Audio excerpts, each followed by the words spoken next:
Ça nous arrange vraiment pas du tout.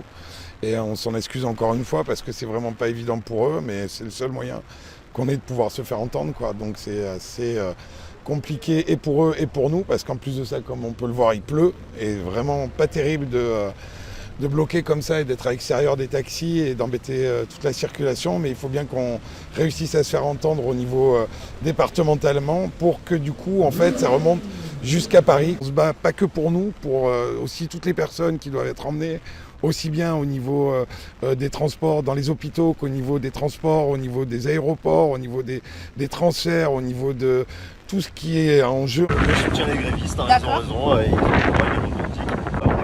ils on écoute des trucs à la radio. Ils font ce qu'ils veulent, hein, mais bon, c'est vrai que pour nous c'est chiant, quoi, parce que on était en train de bosser, nous, hein, donc voilà, moi j'avais prévu mes rendez-vous. C'est monstrueux, je rate mon enterrement. J'ai un enterrement, moi, à 8h, je suis partie de la Valette. C'est une honte, c'est une honte. Même si on sait que ça dérange, toute mobilisation dérange, donc on ne va pas se voiler la face. Les gens sont mécontents, mais on en a combien en face qui savent tout ce qu'on peut apporter à leur famille ou à des personnes seules quand elles sont malades. On n'est pas de simples chauffeurs, on participe à leur douleur.